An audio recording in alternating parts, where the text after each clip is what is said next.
Welcome once again to How to Relate to Anyone. Here is Dr. Orv Owens. Well, you won't believe this, but we're at the end of this series on above the line and below the line, and we're going to end above the line. Always end on a positive note. That's my philosophy, and it's paid off in a lot of ways because people like to leave a seminar or a speech or a sales situation or a management meeting or a staff meeting, whatever, with a positive note at the end of the presentation, whatever you're talking about. So often people walk out the door of some of these meetings depressed. Felt pretty good until I went to the meeting.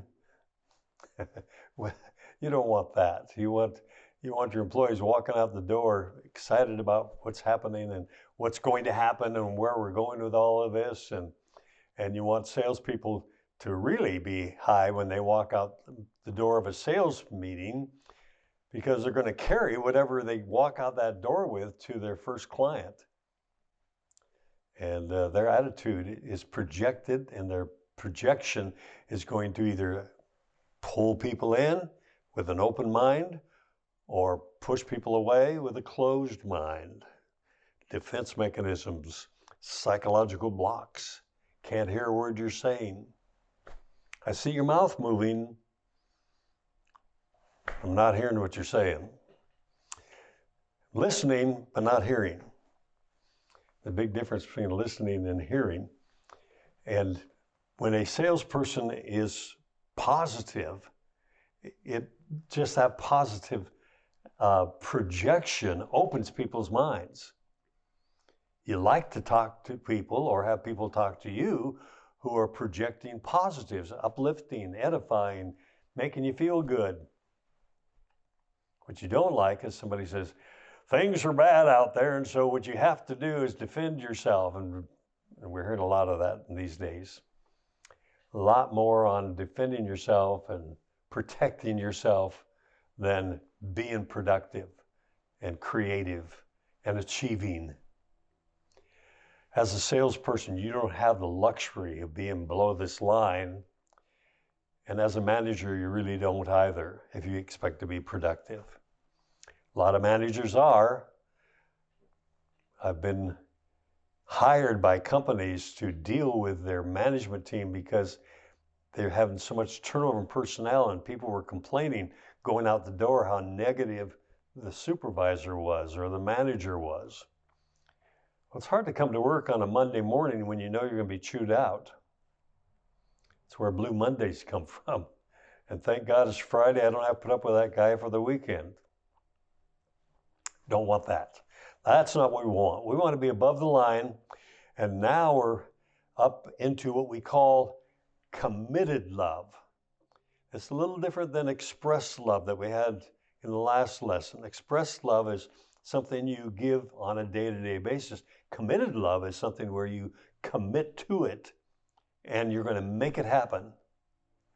And you're going to be consistent in making it happen. That consistency is the key to real success in any field or any relationship. If I know you and I know how you're going to act or react in any given situation, I'm comfortable with you. If you're a loose cannon and I never know what you're going to say next or what you're going to do next, are you going to come to work in the mully grubs and chew me out just for walking in the door? Or are you going to come in and pat me on the back? What kind of manager are you today? And in sales, you don't have the luxury of having a bad day. So we want to look at the 3 steps up into what we call committed love. This is a commitment. This isn't something you try for a little while. It's a commitment. The first movement of new life in a woman's womb causes that mother to become a mother or have mother instincts and commit to the safety and development and protection of that baby from first movement. It's a total switch turned in the brain, and it never unswitches. My wife is a grandma of 22 grandchildren, 4 great-grandchildren. And I'll tell you what, she loves those kids and is committed to doing everything within her power as a grandma or great-grandma to make their life pleasant. One of the exciting things for my wife was our latest granddaughter was named after my wife. What a tremendous thing. Our oldest granddaughter had her third child and named her Evelyn Leona. My wife's middle name is Evelyn and her first name is Leona. So they just reversed the names, but it's still named after great-grandma Leona. Well, that kind of commitment causes people to want to do what you want them to do, to trust you no matter what the circumstances or situations are. The highly successful management groups are those who create belief in the subordinates. They'll go to bat for them. They'll, go to war for them, basically. So the first step up above this line, the line that is just above express love, is self. Now we're talking about giving. You see the giving over on the left side. Giving of self. Well, how do you give of self? Well, you listen when they talk. You not only listen, but you hear. A lot of people listen but never hear. The problem with that is, if you don't hear what people are really saying, where what they're saying is coming from, you won't be able to relate or have a unity relationship with that person. You won't know where they really are. It's like a salesperson that one of my clients had, a real estate salesperson. He told the salesperson exactly what they were looking for. Price range, location, number of rooms, laid it out. She showed them the kind of houses she wanted to sell, which was exactly the same kind of house he was selling. He wanted to downsize. She didn't hear him. She listened to what he said, but didn't hear what he said. So it's vitally important that when you give of self, you open your mind to where that person is coming from, where their values lie, what is important to them, and relate to them based upon their values, not your own. I cannot dictate my values on you, but I can get to know your values and relate to you based upon your values. And when I do that, we have a relationship, because now I'm speaking your language, so to speak. That's giving of self. Giving good counsel to employees, friends, youngsters. Empathy is a great part of giving of self, being able to feel what people are feeling. To actually say, I understand what you're feeling, and really mean it, and really do that. Some people will say that, but they don't really understand. Empathy is getting into the shoes of that person and feeling the positives and the negatives and relating to them based upon that. Not feeling sorry for them. We're not talking about feeling sorry for people. Oh, none of the moaning and groaning stuff. It's empathy. I understand what you're going through, and if I can be of any support to you. When we lost a son, we had so many people who came by and came to his funeral and so on, and talked to me personally how much they appreciated him and what a great loss it is to our world that he's gone. And I know you folks are really missing him already. And that was very encouraging. It buoyed us up, my wife and I. It's always tough for a dad, especially a dad, to lose a son. In fact, the son that I lost was named after me. That even made it closer to home. But dads aren't supposed to outlive their children.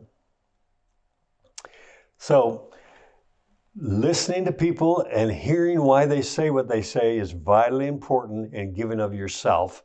And then finally, belief in a friend. I believe in you. I accept you just as you are. I'm not trying to change you. Too many people are trying to change people. They need to change their own attitude and accept people right where they are. It's interesting. If you do that, you'll learn so much about other thought processes, other habits, good and bad, other cultures, totally different than yours. Just tear the bars down of who you are and get to know that person. It's giving of self. I'm just dying to self, getting to know you. Next step up is giving of discipline, and we normally think that would be down way below the line. But that's yelling and screaming and pawing the ground. Discipline is to teach. Discipline is to build up. Discipline is to take a person by the hand and lead them into a level of success, or lead them through a trial, or lead them into their productivity, whatever that is, by their frame of reference and their value system. If I can help somebody achieve their personal goals, that's discipline.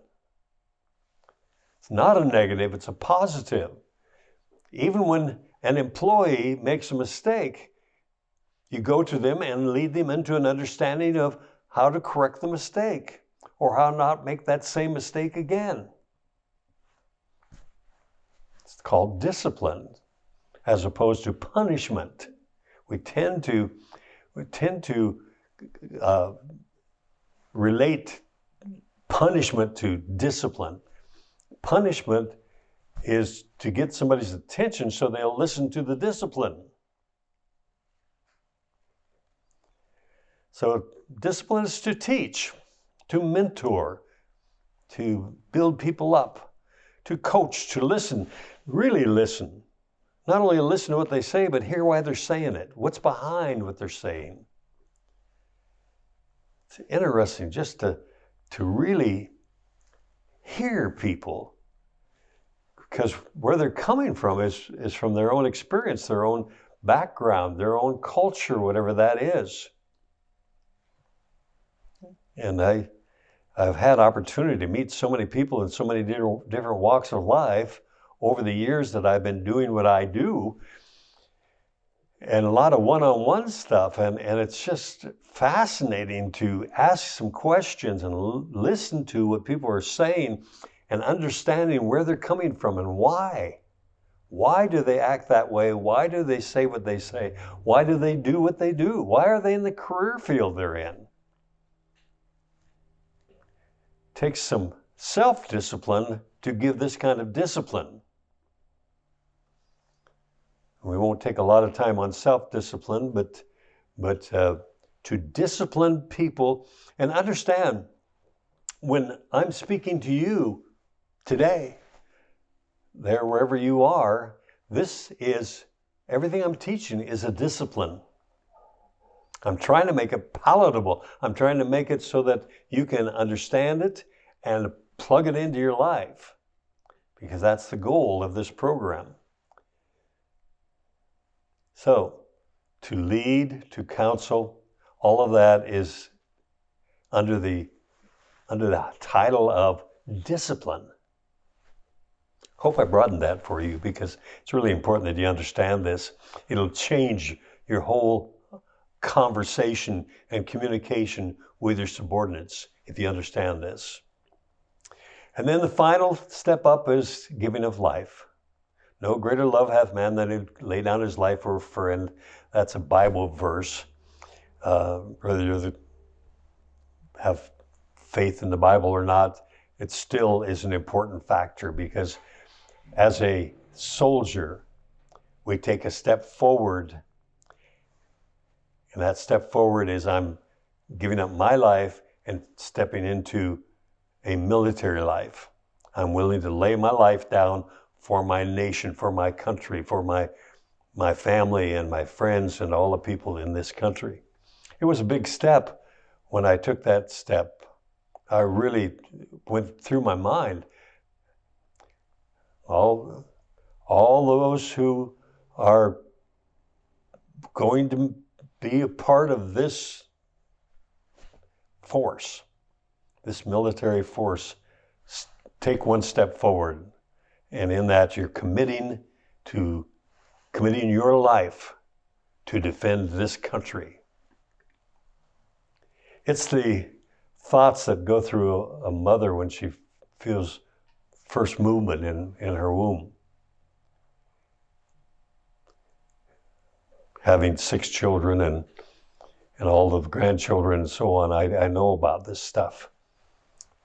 The change in a mother's attitude when she feels pregnancy, feels a new life in her womb. It's a matter of, I'll die for that child. It's a commitment of life to that life. But then, see, that's what we step forward to when I joined the Air Force. That's what you as a manager committed to when you took on that management role as a supervisor, to give your knowledge, your experience, your teaching, your empathy, your patience. All those things are part of giving of your life, your knowledge, your experience, all those things. Vitally important. Dad's commitment to the family is, I'm committed to make this life of value.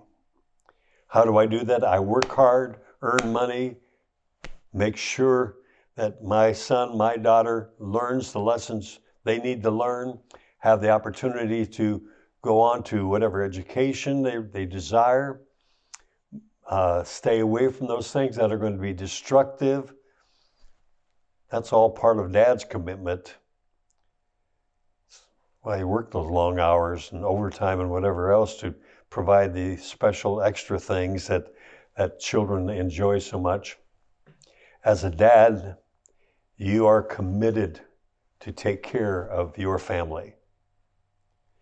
If you're not, your family will know that, and they'll rebel, and they'll drop below the line, and you won't have a family. You'll have a segment of family. They'll be going their own way. So giving of your life means literally willing to die for. And if you're willing to die for, then you're also willing to live for, which is even more important. Because that's a day-to-day, moment-by-moment factor. You are living to make their life more rewarding. That's true with your employees. Wait a minute. You're saying that we have to die to self and live for our employees? Yeah. If you want to be productive, if you want to develop your staff to maximum, firefighters step into the fire to save lives. Police officers lay their life on the line every day. Missionaries, doctors, nurses, all of these people are in the service industry, and they're giving up their lifetime, giving up their life to their patients or those they are responsible for. So I want to know, are you willing to give of who you are to those you are responsible for? And if you are, then they will respond in like manner, because they will lay their life down. They will spill blood to satisfy you.